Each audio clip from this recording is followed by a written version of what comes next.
So hello everyone. आज हम लोग आपके सामने अभी जो रिसेंटली एक कंट्रोवर्सी हुई है द नीट लीक्स उसके बारे में आज डिस्कशन करेंगे। तो मेरे साथ हैं हेमंत, रंजन हेलो। और देवेंद्र। तो डिस्कशन हम लोग अभी स्टार्ट करते हैं, फिर चलो। सो मैं सबसे पहले ये डिस्कशन का पॉइंट रखता हूँ कि सभी लोग जो करंट जो नीट पेपर लीक हुआ है उसके बारे में सभी का क्या है, पॉइंट ऑफ व्यू क्या है, आप लोग क्या सोचते हो कि पेपर लीक के रीज़न क्या हैं। डिफरेंट पेपर हो रहे हैं जैसे जेई यूपीएससी, ये पेपर लीक क्यों नहीं हो रहे। और थर्ड कुछ चीज़ें हैं कि सरकार इन चीज़ों का पता है ऑलरेडी, इस टाइप के ऑलरेडी हो चुकी हैं चीज़ें, तो कंट्रोल करने का, पेपर लीक का कंट्रोल क्यों नहीं कर पा रही है सरकार। कि पेपर लीक बहुत ज़्यादा हो रहे हैं, ये केसेज एक स्पेसिफिक, ये सेंट्रल लेवल के एग्ज़ाम का हम एक पॉइंट रख देते हैं, बट बहुत हमने केसेस सुने हैं कि जैसे पेपर लीक की बहुत सारी घटनाएं आती हैं। तो उसके बारे में सबसे पहले हमारा यही पॉइंट हम डिस्कस करेंगे कि पेपर लीक्स होते ही क्यों हैं, सबसे पॉइंट ऑफ व्यू। तो सभी अपना अपना पॉइंट ऑफ व्यू आप लोग बताइए कि पेपर लीक का मेन रीजन क्या है।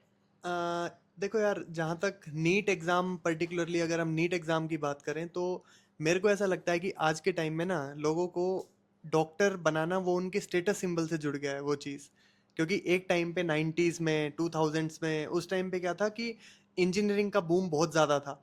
उस टाइम पे क्या था भाई कि सबको ये था कि हमारे घर से एक इंजीनियर तो हो ही हो। क्यों, उस टाइम पे मल्टीनेशनल कंपनीज वगैरह वो आना स्टार्ट हुई थी 1990 के बाद, जो फॉरेन इन्वेस्टमेंट ओपन किया था इंडिया ने, तो उसके बाद इन्वेस्टमेंट आया, कंपनीज खुली, जॉब्स वगैरह इंक्रीज हुई फॉरेन कंपनीज में, मल्टीनेशनल कंपनीज में। तो उस टाइम पे वो क्या था, एक स्टेटस सिंबल था कि हमारा इंजीनियरिंग के अंदर हमारा लड़का हो।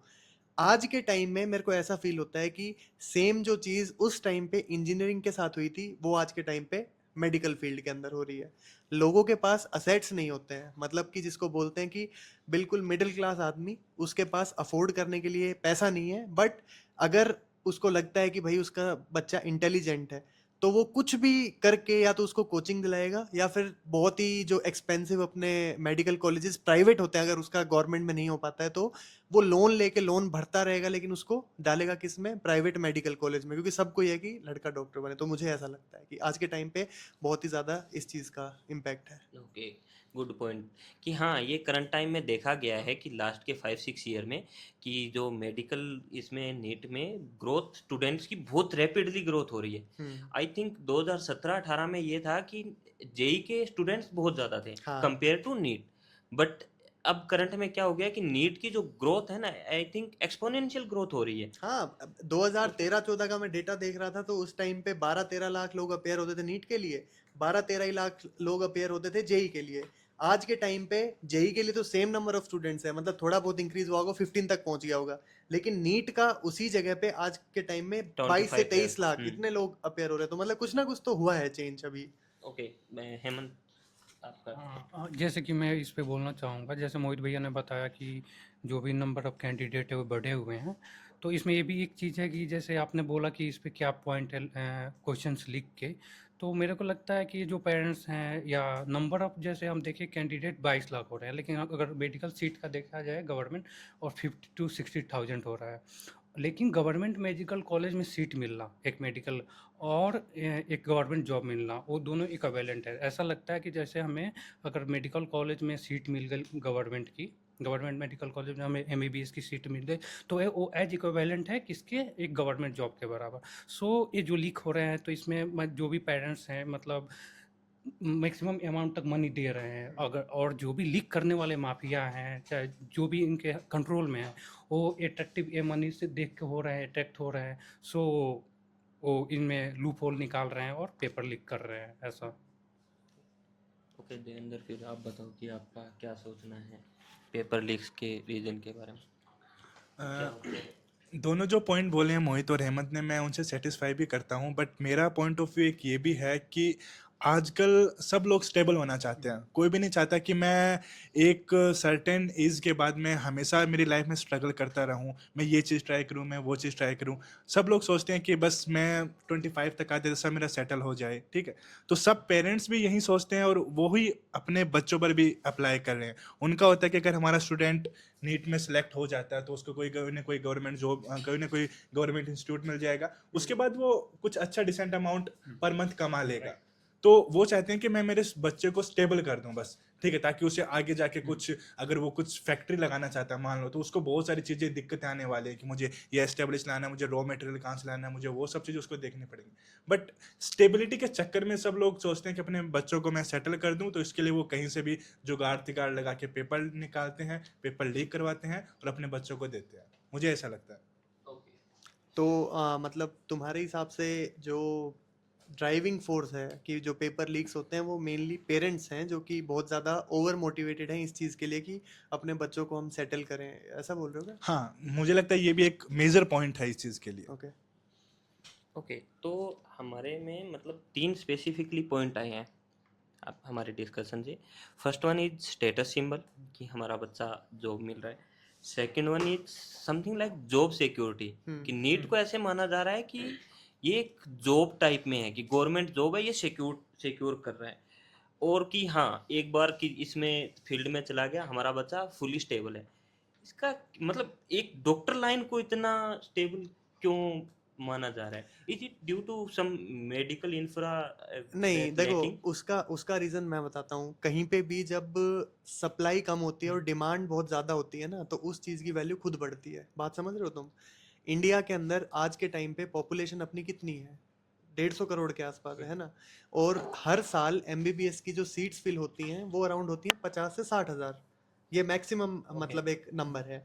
तो अगर इसका हम पर पॉपुलेशन को और नंबर ऑफ डॉक्टर से अगर डिवाइड करें तो वो जो रेशो है ना वो बहुत बड़ा रेशो आता है कि मतलब एक सर्टेन अमाउंट ऑफ पॉपुलेशन के ऊपर कितने डॉक्टर्स अवेलेबल है।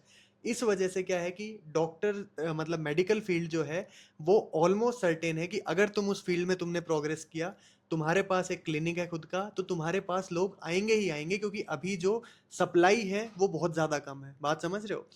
इंजीनियरिंग फील्ड के अंदर एक टाइम में ऐसा ही था, जब जिस टाइम पे इंडस्ट्रीज को रिक्वायरमेंट थी, वर्कफोर्स की रिक्वायरमेंट थी, वो फिलअप हो गई। 2010 के बाद क्या हुआ तुमने शायद सुना भी होगा, बहुत कॉमन था कि आज के टाइम में कुत्ते ज्यादा हैं और इंजीनियर्स, मतलब कुत्ते कम है इंजीनियर्स ज्यादा हैं। बात समझ रहे हो तुम? जितने भी जोमेटो के तुम्हारे वो थे, बोलते थे कि ये सारे जोमेटो वाले इंजीनियर्स है, कहीं ना कहीं से करके आए हुए हैं। तो वो चीज़ है, अभी मेडिकल फील्ड जो इतना बूम में है उसका मेन रीज़न यही है, सप्लाई डिमांड का डिफरेंस।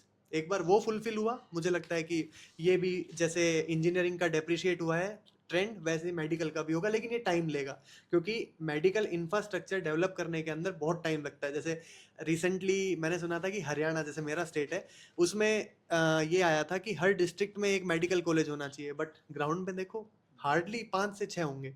तो वो चीज़ टाइम लेगी, और जब वो चीज़ एक बार हो जाएगी तो मे भी मेरे को लगता है कि जो सप्लाई डिमांड का जो डिफरेंस है वो कम होगा। बट ये चीज अच्छा नहीं है कि एक बार की इतनी हमारे पास सप्लाई हो जाए डॉक्टर्स की। हाँ नहीं, अच्छा है, बट लोग उसको स्टेटस सिंबल से भी जोड़ रहे हैं ना साथ में, बात वो वहां पे प्रॉब्लम आ जाती है। बट एक चीज़, आपका पॉइंट अच्छा लगा, बहुत सही पॉइंट आपने बोला, बट एक्चुअली में क्या हो रहा है कि पेपर जो लीक हो रहे हैं वो नीट के पेपर नहीं हो रहे। अगर आप स्टेट पे जाओगे तो बहुत सारे स्टेट लेवल के एग्जाम हैं जो भी लीक हो रहे हैं।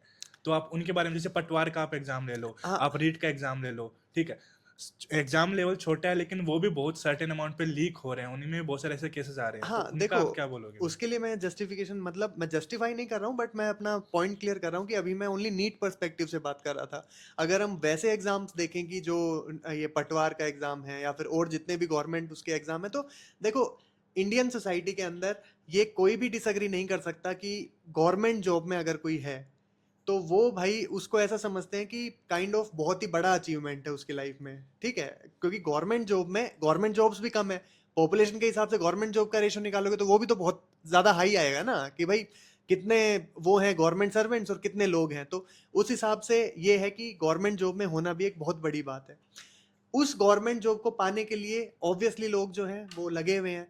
अब इतना ज्यादा लोग जब एक चीज के पीछे जाएंगे तो उसके बाद सेम वही चीज है ना कुछ शॉर्टकट और ये सब ढूंढेंगे, पेपर लीक होंगे, सीधी सी बात है।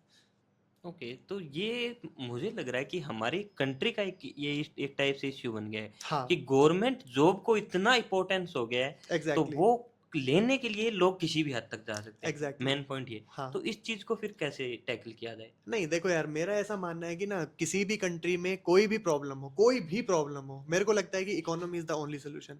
अगर तुम्हारी इकोनॉमी एक लेवल से ऊपर है ना तो उसके जैसे मैं तुम्हें चाइना का एग्जांपल बताता हूँ। चाइना ने क्या किया था, चाइना के अंदर भी पहले बहुत ज़्यादा उनकी जो वर्क फोर्स थी वो गवर्नमेंट जॉब्स और ये सब करती थी। अचानक से उन्होंने क्या इंट्रोड्यूस किया, उन्होंने बोला मास ले ऑफ जिसको बोलते हैं ना, कि गवर्नमेंट जॉब से गवर्नमेंट ऑफिस से जो लोग थे उनको एट वंस बोला कि now you are fired and just कुछ अपना देखो करने के लिए। लोग गए वहां पे, उन्होंने फिर नए नए एवेन्यूज डिस्कवर किए, बात समझ रहे हो, नए नए स्टार्टअप्स वगैरह और ये सब बट इस आपको लगता है कि इंडिया में अगर मास ले ऑफ कर देंगे तो वो नहीं इंडिया में हो देखो अब पाएगा? चैलेंजेस खुद के हैं ना भाई, डेमोक्रेसी है, कोई मानेगा ही नहीं, उसके लिए आग लग जाएगी, इंडिया पूरा जलने लग जाएगा। इंडिया में रिजर्वेशन के लिए बहुत ज़्यादा इतने सारे ये मेरा पॉइंट है, ये स्किल का इशू नहीं है कि इंडियन एजुकेशन सिस्टम में स्किल पे कोई डिपेंडेंसी नहीं है। हाँ लोगों को ये पता ही नहीं है कि मुझे एक्चुअली में करना क्या है, मेरी स्किल क्या है। तुम्हें हाँ नहीं ये लगता कि स्किल का क्या इशू है? एक बार ये देवेंद्र बताओ।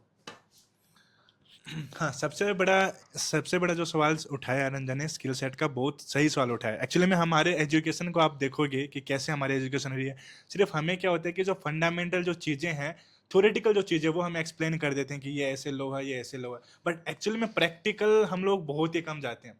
मुझे खुद को पता है कि मैं 11th-12th मैंने किया था, सिर्फ नाम के हमारे पास एक्सपेरिमेंट लैब होती थी, और वो भी कब खुलती थी जब बाहर से कोई एग्जाम नहीं रहता था। उसमें हमको ये नहीं पता होता था कि एक्चुअली में ये सॉल्यूशन किसका है, ये सॉल्यूशन कैसे है, ये जो हमने ब्रिज बनाया है, लाइक मीटर ब्रिज जो हमने बनाया है, फिजिक्स एक्सपेरिमेंट हम करते थे, वोल्ट मीटर, एम्पियर, उनको हमने बहुत बहुत ही कम बार हमने देखा है। तो जब मुझे वो चीज़ें पता ही नहीं होंगी, एक्सपेरिमेंट मैंने किया ही नहीं, और जो बहुत सारी फील्ड्स हैं, ठीक है, अगर मैं उनको एक्सप्लोर ही नहीं कर पाऊंगा, वो मेरे नजरिए में ही नहीं आएगी, तो मैं उनको कैसे डेवलप कर पाऊंगा मेरे अंदर? तो मेरे में स्किल तो उनके लिए जीरो होगी।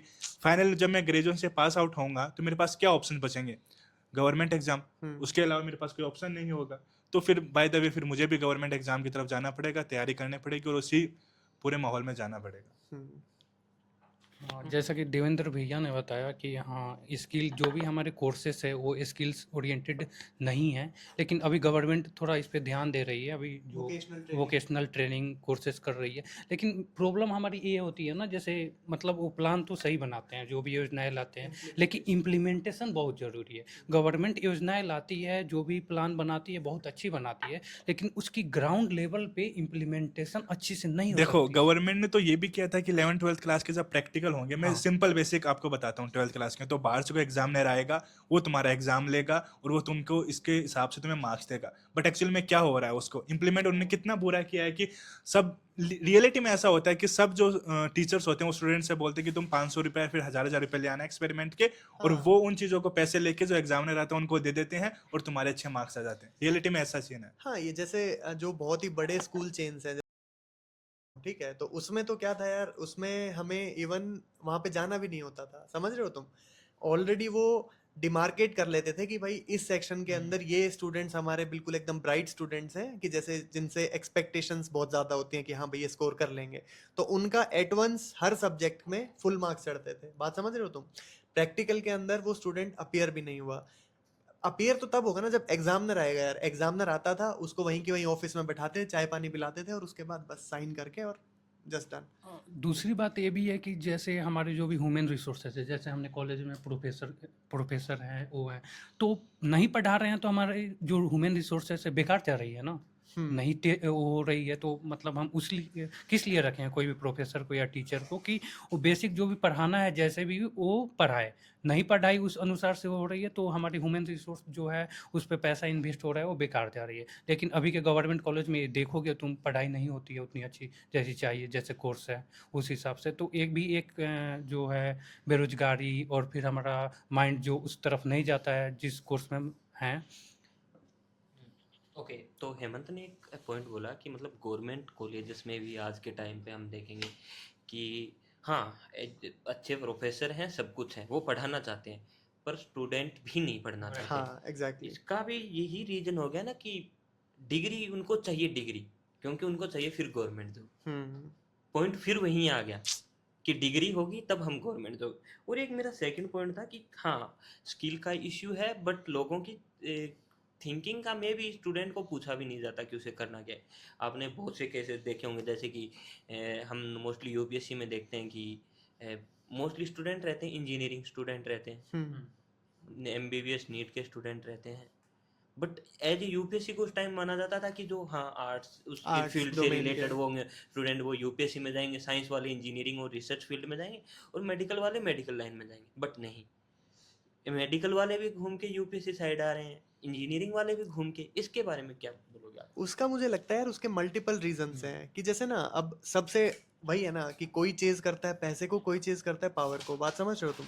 तो मेरे को ऐसा लगता है कि इंडिया के अंदर मोस्ट डेकोरेटेड जो जॉब है जो कि गवर्नमेंट ऑफर करती है, वो मेरे हिसाब से एक आईएएस की, मतलब यूपीएससी के थ्रू जो हम होते हैं, मुझे ऐसा लगता है। तो किसी का भी डिफरेंट वो हो सकता है, बट मुझे ऐसा लगता है। इसीलिए वो जो लोग हैं जिन्होंने मतलब कि इंजीनियरिंग कॉलेज आईआईटी से और ये सब किया है, तो वो क्यों नहीं चाहेंगे कि हम बिल्कुल एकदम बेस्ट को चूज करें, क्योंकि उन्होंने बेस्ट में ही किया है सब कुछ जो काम देखो किया है। आप बेस्ट किस वे में बोल रहे हो, आप पैसे के मामले में बोल रहे हो फिर पावर के मामले में बोल रहे हो? पावर के मामले में। हाँ, तो पावर के मामले में बेसिक चीज यही है कि आईएएस जो होता है वो अच्छा होता है क्योंकि उसको पब्लिक से डील करना होता है। हाँ बट अगर आप अच्छी जॉब्स के लिए जाओगे तो आप आई थिंक आप प्रोफेसर अगर बनते हो तो उसमें सैलरी भी ज्यादा होता है, आपको वर्कलोड भी इतना ज्यादा नहीं होता। आई थिंक वैसे अगर आप देखोगे तो वो होगा, मतलब प्रोफेसर वाली जॉब काफी अच्छी होगी आपको रादर देन आईएएस की जॉब। बट एक्चुअली में वहीं आ जाता है कि जैसे कि अगर मेरा कोई लड़का हो गया, मेरा लड़का आईएएस बन गया, तो मैं हमेशा ठाठ से कहूंगा 10 लोगों के अंदर भी हाँ, तो मेरा वो भी बेटा आईएएस है, क्योंकि पावर है। हाँ तो जनरली जो लोग जा रहे हैं वो सिर्फ पावर के लिए जा रहे हैं। दूसरी चीज ये कि सोसाइटी ने ऐसा माहौल हमारी तरफ बना दिया है कि आईएएस इज द सुप्रीम चीज, लाइक हाँ एग्जैक्टली। तो सभी लोग फिर उसी के पीछे भाग रहे हैं। ओके, इस चीज़ पे हम डिस्कस, क्योंकि हम बहुत ज़्यादा डीप चले गए हैं इस हाँ। चीज़ पे कि स्टेटस सिंबल और इन चीज़ों पे, इस पे हम एक दिन स्पेसिफिकली डिस्कस करेंगे हाँ। कि क्यों मतलब लोग स्किल सेट की कमी की वजह से सिर्फ स्पेसिफिक इंडियन जो गवर्नमेंट जो जॉब दे रही है उसकी तरफ ही भागते हैं। ये हमारा मुद्दा डिफरेंट रहेगा कि उस पे हम डिस्कस करेंगे। एंड सेकंड हमारा पॉइंट है कि लीक्स के पीछे क्या रीजन है। पहला था लीक्स क्यों हो रहे हैं, दूसरा है रीजन क्या है, मतलब कौन सी पावर काम कर रही है लीक्स की। क्योंकि एक सिंपल मिडिल क्लास पर्सन, आप या मैं या कोई भी मिडिल क्लास पर्सन लीक्स नहीं करवा सकता, क्योंकि बहुत लेवल पे रहता है कि नहीं होगा। तो इसके पीछे स्पेसिफिक फोर्स क्या है, जो पावर क्या है, कौन लोग हैं जो पेपर लीक करवाने में जिनकी हम बोल सकते हैं कि अहम भूमिका होती है। ओके, पहले शुरू करो। चलो ओके, तो मैं थोड़ा सा बताना चाहता हूँ। बेसिकली अभी नीट के बारे में बताता हाँ, हूँ। नीट पे करते हैं। तो नीट का जो अगर हम आप देखोगे, जो भी सेंटर तक जो भी हमारे पेपर आती है उसमें 5 to 6 स्टेज जो होते हैं। तो उस स्टेज के बीच में जो भी अगर पावरफुल आदमी है, उनका कनेक्शन है, उसमें लूप होल है, तभी तो पेपर लीक हो रही है ना। तो एक ए पॉइंट्स है उसमें कि जब भी स्टेज है तो उसके बीच में हमें लूप होल देखना चाहिए, जो भी ऑफलाइन नीट की एग्जाम हो रही है। बट अभी हम ये आइडेंटिफाई करने की कोशिश कर रहे हैं कि एग्जैक्टली जो कौन सा क्लास है लोगों का जो इसके पीछे रिस्पॉन्सिबल है। बात समझ रहे हो? तो जहाँ तक देखो मेरी कॉमन सेंस बात करती है, कॉमन सेंस बताती है, मेरे को लगता है कि पॉलिटिशियंस और जो ये जो हायर हायरार्किकल ऑर्डर के अंदर जो लोग आते हैं ना, यही रिस्पॉन्सिबल हैं। क्योंकि देखो यार, ऑब्वियस सी बात है कि नीट का पेपर जैसे हम सुनते हैं प्राइसेस उसके कि एक पेपर 20-20 30-30 लाख में, तो वो कोई छोटा अमाउंट नहीं होता है। और इतने एस्पिरेशनल लोग, मेरे को लगता है कि पॉलिटिशियंस या फिर हाई बिजनेसमैन, तो खैर मतलब उसका कोई हम प्रूफ या वैलिडेशन नहीं दे सकते, बट जो पॉलिटिशियंस हैं वो मेरे को कहीं ना कहीं गट फीलिंग आता है कि वो रिस्पॉन्सिबल इसके पीछे हो सकते हैं, क्योंकि वो ऑर्केस्ट्रेट वही करा सकते हैं, उनके हाथ में ही है सब। जैसे मिनिस्ट्री ऑफ ये होम अफेयर्स ये सॉरी एजुकेशन वगैरह है, तो सारे का सारा जो ओवरव्यू जो रखते हैं वो तो यही लोग हैं ना फिर। तो रिस्पॉन्सिबल भी फिर यही होंगे। मुझे लगता है सिर्फ पॉलिटिशियंस को ही बोलना एक सही वे नहीं होगा। एक्चुअली में क्या सीन होता होगा कि हर जो पेपर हो रहा है कंडक्ट, वो हर लेयर्स में जाता है कि पहले पेपर यहाँ से यहाँ, दूसरे फिर यहाँ से यहाँ। तो एक मेजोरिटी ऑफ लोग मिल जाते हैं जिनके पास पेपर गो थ्रू होता है। नहीं देवेंद्र, वो मैं समझा तुम्हारी बात, लेकिन मैं सिर्फ ये बोल रहा हूँ कि उसको ऑर्केस्ट्रेट कौन करवाता हाँ, है, इस चीज को अलाउ मैं कौन करता हाँ है इस उसको। चीज को हम ऐसे भी समझ सकते हैं कि मान लीजिए एक बार पेपर लीक होगा नीट 2026 का, बट एक्चुअली में क्या हमारे पास क्या इतना फोर्स नहीं है, हमारे पास पुलिस सिस्टम नहीं है, हमारे साथ पास सब कुछ चीजें हैं। हम चाहे तो बैक से जाके हम उस चीज को पकड़ सकते हैं कि किसने करवाया होगा, लेकिन हम नहीं करवा रहे। क्यों? क्योंकि इसमें बड़े बड़े बड़े पॉलिटिशियन, बड़े बड़े हायर एग्जैक्टली अथॉरिटी होंगे, इसीलिए हम लोग करवा भी नहीं पा रहे हैं। ओके, आप लोगों ने 2 पॉइंट बोले कि मतलब या तो होंगे अच्छे खासे बिजनेसमैन, पैसे वाले लोग, सिंपली हाँ मैं बोलता हूँ। दूसरे बोलते हैं आप लोग पॉलिटिशियन। तो आप लोगों को नहीं लगता कि वो ऑलरेडी इतने वेल टू डू हैं, तो वो अपने बच्चे को मेडिकल लाइन ही क्यों? नहीं पॉलिटिशियन का पॉलिटिशियन नहीं डिफरेंट ये नहीं हो सकता कि वो पेपर रंजन लीक इसलिए करा रहे हैं क्योंकि पेपर किसी दूसरे को देंगे तो अच्छा खासा पैसा आएगा, एग्जैक्टली गिव वही इट वही मनी। पॉइंट हम बोल रहे हैं। हम ये नहीं बोल रहे कि पॉलिटिशियन अपने बच्चों के लिए पेपर लीक करा रहे हैं, उनके पास एक सोर्स ऑफ इनकम आ गया ना यार। या उनके उनके बच्चे तो वैसे भी बाहर पढ़ रहे हाँ हैं वो सर। बाहर पढ़ेंगे, उनको क्या है इंडिया से। क्यों यहाँ इंडिया से क्यों पढ़ाएंगे? पैसा है तो अमेरिका भेज के वहाँ से हाँ कोर्स करा देंगे। एक्चुअली में वैसा ही हो वैसा रहा है, ही अगर आप होता भी देख है। रहे हो ना, सारे के सारे किसी भी आप पॉलिटिशियन को उठा के देख लो, सब के सब जो बच्चे होंगे ना वो बाहर से पढ़ रहे हैं। ओके, सो पैसा एंड पावर, एग्जैक्टली क्योंकि उनके पास पैसा आएगा तो वो इलेक्शन में पैसे को यूज करेंगे तो पावर मिलेगी। हाँ ओके, सेल्फ गोल्स भी तो होते रीजन हैं। फिर मेन यही हो गया कि एजुकेशन की कमी, क्योंकि जब तक लोग पैसे के अकॉर्डिंग वोट्स देंगे तो फिर आप भूख तो हाँ और सभी के सभी मेरे हिसाब से तो फिर सभी जिम्मेवार हो। हाँ तो Am I वही है ना कि ताली देखो एक हाथ से नहीं बजती है, बट फिर भी हमको एक किंग स्पिन तो आइडेंटिफाई करना पड़ेगा ना कि किसको हम टारगेट करें और उसके बाद पूरा सिस्टम कोलैप्स कर जाए। नहीं समझ रहे हो क्या बोल रहा हूँ मैं भाई? किसी भी ऑर्गेनाइजेशन के अंदर अब जैसे पहले के टाइम में युद्ध होता था, राजा को मार दो पूरी सेना खुद खत्म हो जाती थी। बात समझ रहे हो मैं क्या बोल रहा हूँ?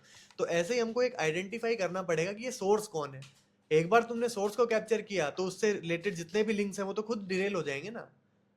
मेरा कहना वो है। एक चीज़ और होती है, जैसे कोई भी पेपर लीक होता है तो मतलब जो भी इसके अथॉरिटी है, जो भी रिस्पॉन्स एजुकेशन का जो मिनिस्ट्री है, उसको रिस्पॉन्सिबिलिटी अच्छे तरह से नहीं लेती। ऐसा लगता है कि वो स्टूडेंट पे आसान कर रही है। समझ रहे हो मैं क्या बोल रहा हूँ? हाँ तो मतलब ऐसा नहीं होना चाहिए। स्टूडेंट को लगता है कि हमने इतना मेहनत किया, वो किया, फिर हम पे मतलब ये कैसे हमें ट्रीट कर रहे हैं। ये भी एक मेन मतलब इस पे भी ध्यान देना चाहिए। हम्म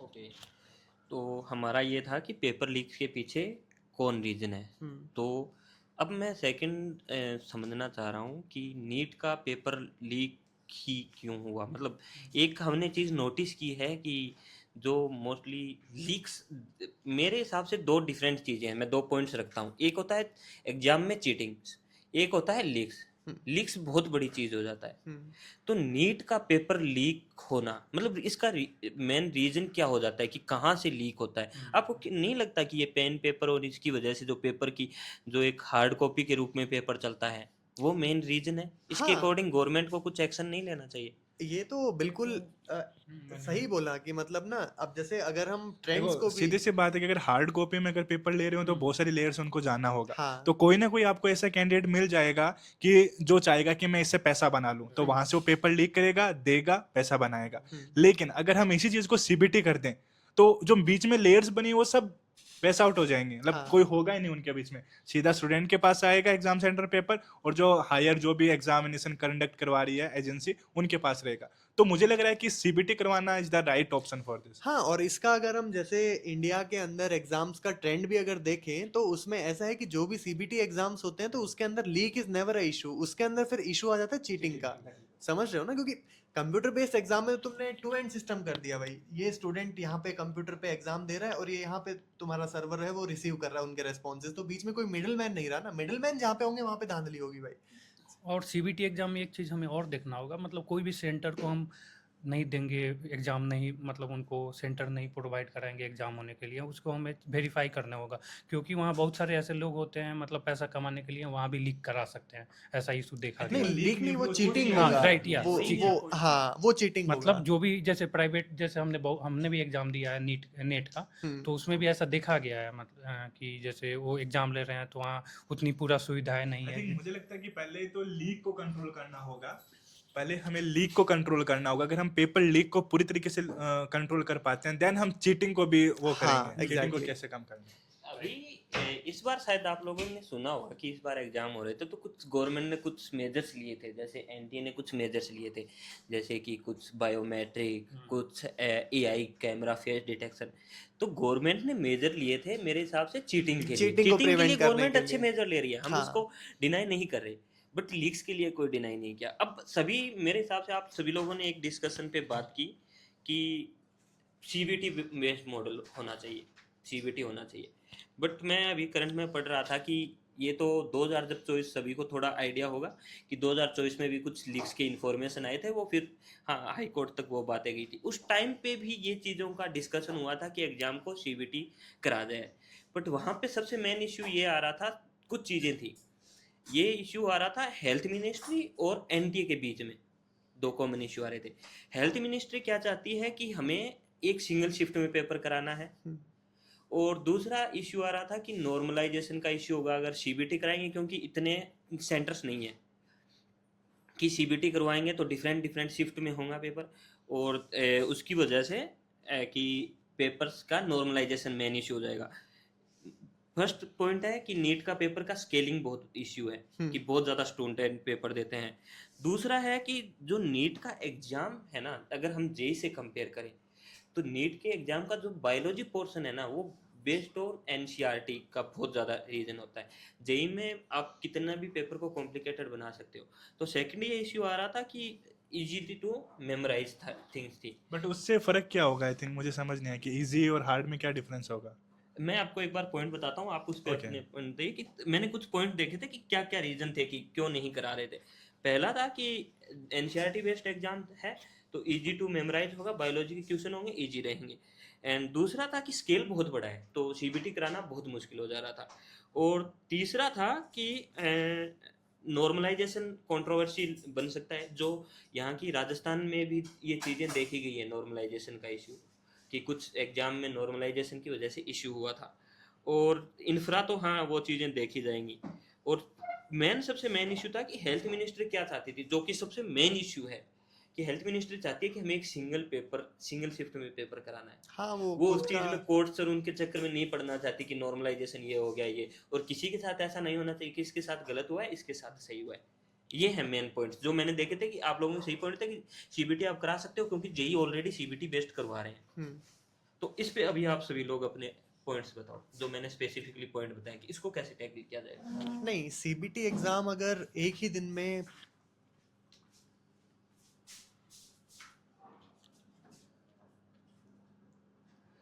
सीबीटी एग्जाम अगर एक ही दिन में कंडक्ट अगर ऑल ओवर कंट्री हो सकता है तो उसमें प्रॉब्लम क्या है? क्यों करा नहीं सकते क्या हम नहीं, लोग? क्यों? इंफ्रा इश्यू, इतना इंफ्रास्ट्रक्चर है ही नहीं। जेई में 12 13 और 15 लाख स्टूडेंट है, नहीं वो भी सर, 2-3 शिफ्ट में होता है जेई का एग्जाम। अच्छा देही का भी 2-3 शिफ्ट में वही होता है। इश्यू है सबसे बड़ा, इंफ्रा इश्यू। तो ये तो फिर यार स्टेलमेट वाली कंडीशन है कि इसमें तो फिर कोई सोल्यूशन फिर हम्म दिख ही नहीं रहा है फिर। तो मेरे अकॉर्डिंग इनिशियली आप लोग अपने पॉइंट रख लो। इनिशियली मेरा ये एक्चुअली है में कि आपको इनिशियली पहले पॉइंट देना चाहिए लीक्स पे, हाँ कि लीक्स को कैसे रखो, क्योंकि ये चीज़ बहुत बड़े लेवल पे इम्पैक्ट करती है।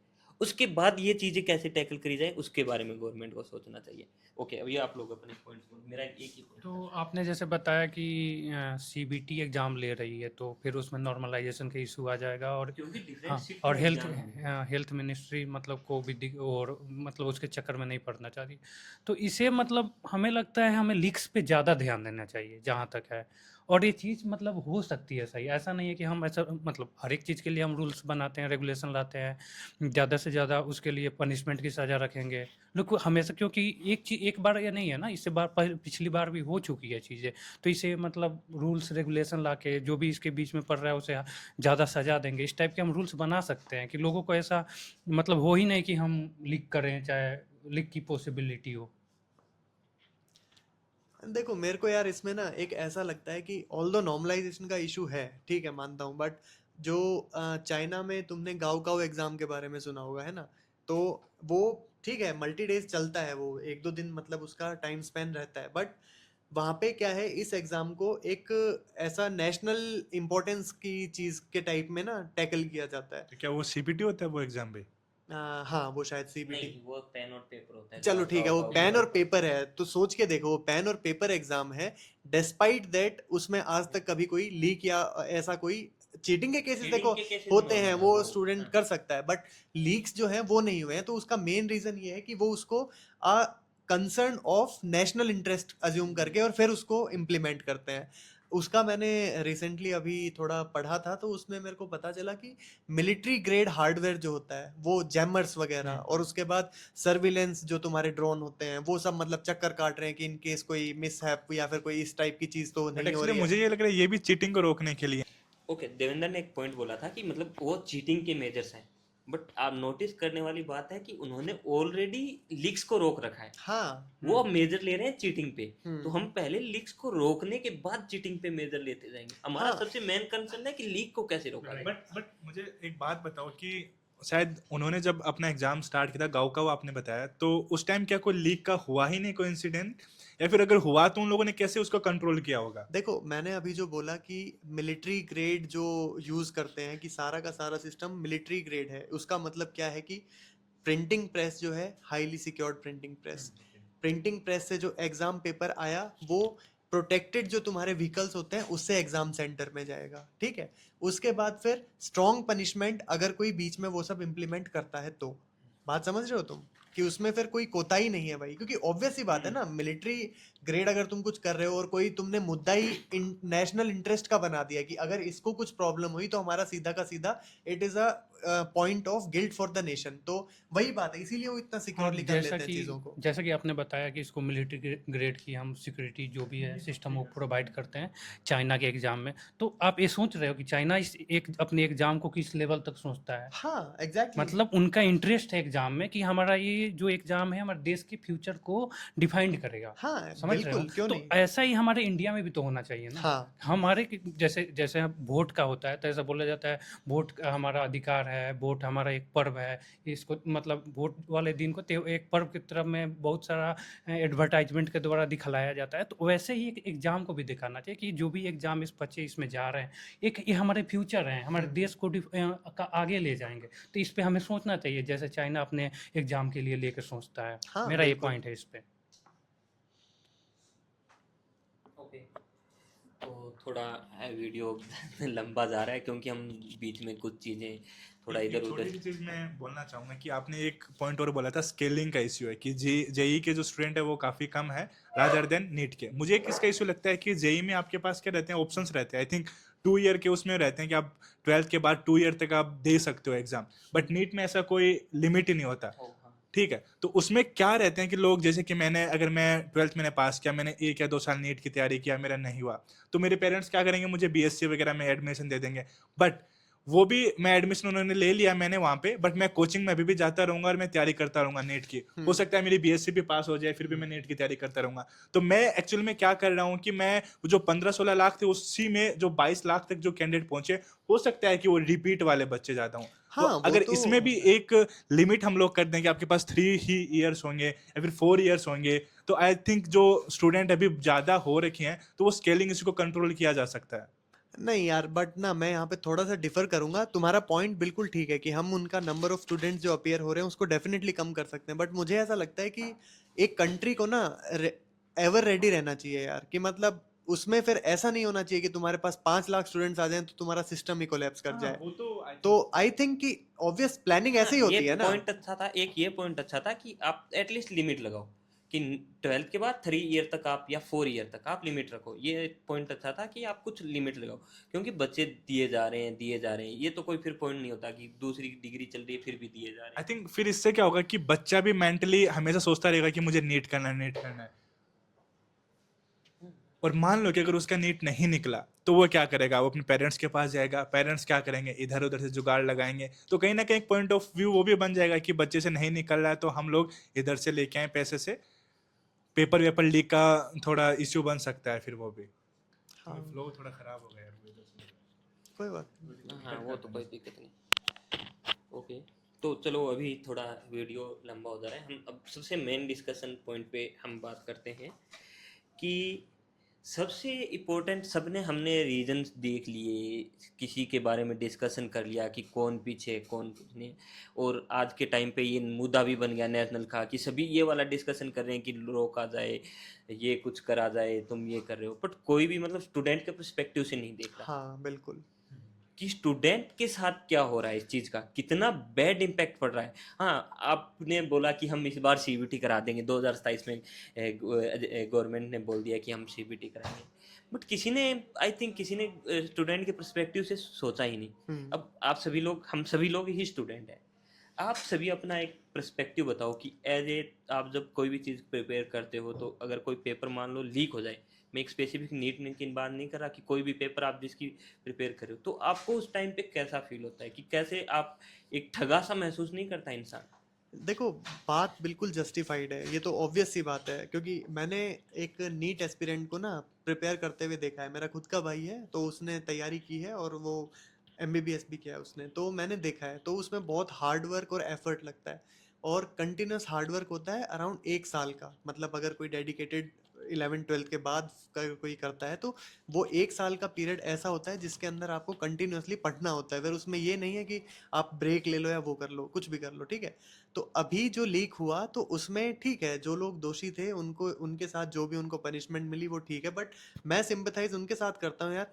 जो एक बच्चा था, नॉर्मल बैकग्राउंड से आया था, उसने 1 साल तक डेडिकेटेड होके तैयारी की थी, और फाइनली उसने ये भी देखा कि उसके स्कोर जो हैं वो काफ़ी डिसेंट आ रहे हैं और उसको एक अच्छा कॉलेज मिल जाएगा। But due to negligence of some other people, some other authorities, some other institutions, उस बंदे का जो हार्ड वर्क था, अब उसके लिए कौन अकाउंटेबल होगा? उसके हार्ड वर्क को कौन जस्टिफाई करेगा? क्योंकि वो तो बोल सकता है ना, उसके पास हर राइट है, वो बोलेगा कि इस साइकिल के लिए, जो ये वाला एग्जाम साइकिल था, मैंने डेडिकेटेड होके बिल्कुल तैयारी की है, तो अब मेरे उस हार्ड वर्क का क्या काम? और ऐसा भी ज़रूरी नहीं है, क्योंकि देखो, कॉम्पिटिटिव एग्जाम्स जो होते हैं ना, उसके अंदर ऐसा होता है कि स्किल और दूसरा लक फैक्टर, ये दोनों चीज़ें होती हैं। कल को अगर वही स्टूडेंट एग्जाम में जाता है और उसके बाद 3 घंटे, देखिए ऑब्वियस ही बात है ना, 1 साल तुम तैयारी करते हो, बट मैटर तो सिर्फ 3 घंटे का ही है ना, कि उस टाइम 3 घंटे जो है उसमें तुम्हारा माइंड कैसे काम करता है। इन केस अगर वो नहीं कर पाया, उतना अच्छा नहीं कर पाया, उसके लिए तो फिर पूरी लाइफ का ट्रॉमा हो गया ना यार। उसकी तो गलती भी नहीं है कहीं पे। हाँ, ये पॉइंट एक बहुत अच्छा पॉइंट है। आप एक सोच के देखो कि 17 ईयर 18 ईयर का एक बच्चा है, हाँ।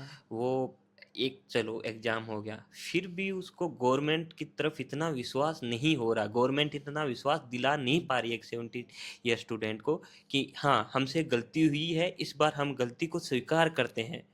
गलतियां एक बार होती है कि आप अगली बार से नेक्स्ट टाइम एग्जाम कराएंगे, हम गारंटी लेते हैं कि पेपर लीक होगा ही नहीं, हम्म। हम फेयर एग्जाम कराएंगे, आपको कहीं पे भी अनफेयर का फील नहीं होगा। गवर्नमेंट अभी तक उस स्टूडेंट को वो विश्वास नहीं दिला पा रही है। हम्म। अभी स्टूडेंट के बीच में वो विश्वास नहीं है। हाँ, 1 महीने बाद जून में इन्होंने डेट अनाउंस कर दी, 21 जून अनाउंस कर दी, फिर भी उस स्टूडेंट को गवर्नमेंट अभी तक कितना एक्शन लिया है, सीबीटी सब कुछ लिया है, बट एक स्टूडेंट के अंदर वो विश्वास गवर्नमेंट पैदा नहीं कर पाई है किसी भी एग्जाम के लिए। ये मैं मानता हूँ कि ब्यूरोक्रेसी और गवर्नमेंट का बहुत बड़ा फेलियर है कि आप कोई भी एग्जाम कराते हो स्टूडेंट के, आप कभी भी ये कॉन्फिडेंस नहीं दिला पाते किसी भी एग्जाम के प्रति कि हाँ आपने मेहनत की है, हम फेयर हैं इस एग्जाम में, आपने मेहनत किया, आपकी मेहनत का आपको हक मिलेगा। स्टूडेंट उस चीज़ में भी बहुत ज़्यादा चीज़ें जा रही हैं हम्म। कि वो चीज़ें भी मिसिंग कर रही है। ओके। हाँ, आपने दोनों ने सही बोला। जैसे मोहित भैया ने पहले बताया, लक का फैक्टर भी हो सकता है। जैसे 21 जून को एग्जाम होने वाला है, तो भी में भी हो सकता है किसी लड़का का 2-3 दिन पहले तबीयत खराब है, ऐसा होगा, हाँ, में भी होगा, वो वो भी काफी पॉसिबल फैक्टर्स होगा, होते हैं, बिल्कुल। जरूर होगा। तो उसका तो गया ना 1 साल, उसका हाँ उतना भाई। प्रिपरेशन गया। तो ये सिस्टम को सोचना चाहिए, जो भी मतलब ऐसा नहीं है कि सिस्टम सुधार नहीं सकते हैं। इतनी भी बड़ी चीज़ है, इजीली पेपर लीक हो जा रही है नीट की, तो इसे सही कर सकते हैं। मतलब इतनी बड़ी इशू, क्योंकि बड़ी बड़ी चीज़ों को मतलब हम पाकिस्तान से आतंकवादी पकड़ लेते हैं, कहाँ जाके रॉकेट लॉन्च करके कुछ भी कुछ कर लेते हैं, लेकिन तो एक छोटी सी चीज़ है, मतलब इतनी बड़ी वो इशू नहीं है, हम इसे सही कर सकते हैं। नहीं, मेरा एक वो पॉइंट आप लोगों ने कि आप एज ए स्टूडेंट क्या सोचते हो कि हाँ आपके सोच के देखो, मैं आपका एक पर्सपेक्टिव जानना चाहता हूँ कि आप किसी चीज़ की प्रिपेयर कर रहे हो और वो पेपर लीक हो जाए, वो दोबारा पेपर हो, आप ठगा एज ए, हुआ सा फील होता है भाई, हाँ सीरियसली ऐसा लगता आप है कि वही पॉइंट, हाँ, ऐसा लगता है कि it is the end of the world for me, समझ रहे हो तुम? क्योंकि तुम 1 साल से एक चीज़ के पीछे डेडिकेटेड हो, और उसके बाद फाइनली ये पता चले कि जिस चीज़ के पीछे तुम थे, वो तो ऑलरेडी कोई 1 साल पहले या फिर 6 महीने पहले से ही अपना बना के ही बैठा है। बात समझ रहे हो तुम क्या बोल रहे हो मैं? तो फिर कोई पॉइंट नहीं लगता ना, कि ऐसा लगता है वेस्ट कर दिया टाइम, या फिर ऐसे एवं ही जाए जा रहा हूँ, बस कोई पॉइंट नहीं है उस चीज़ को परसू करने का, क्योंकि वो तो ऑलरेडी बायस्ड है। ओके, इस चीज़ से फिर स्टूडेंट के मन में भी ये बात बैठेगी कि मैं क्यों मेहनत कर रहा हूँ। हाँ, कि ऑलरेडी जब चीजें पैसे से ही चल रही है हाँ फिर ये तो आगे फिर वही चीज वापस आएगी हाँ कि मुझे उस साइड जाना है, गवर्नमेंट जॉब जाना है, पैसा कमाना है, फिर मेरे बच्चे को मैं बायसनेस आ वो जाएगी। एक ये ना इन्फिनिट लूप में फंस गए। इनफिनाइट लूप में हाँ हम हाँ लोग फंस चुके हैं ओके गुड। तो हाँ मतलब मैन हमने डिस्कस कर लिया कि हाँ मैन यही पॉइंट है कि कुछ चीजें एज ए सभी लेवल पे कुछ कमियां हैं, हाँ बट फीस कौन रहा है? जो एक प्रिपेयर कर रहा है, जो स्टूडेंट। हाँ बट ठीक है बट अभी जैसे एस्पिरेंट्स सबसे ज्यादा पिस रहे हैं, हाँ जिनकी कुछ गलती एस्पिरेंट्स नहीं पिस है। रहे हैं बट यही है कि अभी देखो बोले तो हैं कुछ प्रिवेंटिव मेजर्स की हाँ भाई ये करेंगे वो करेंगे, अब देखते हैं ग्राउंड पे क्या रहता है। इन केस अगर ये सब प्रिवेंट हो जाए तो अच्छी बात हाँ, है ना कुछ यार। स्ट्रिक्ट एक्शन लेना चाहिए अब, हाँ क्योंकि बिल्कुल आप इन चीजों को ऐसे नॉर्मली लेके नहीं चल सकते कि हाँ और ये एक बार हुई।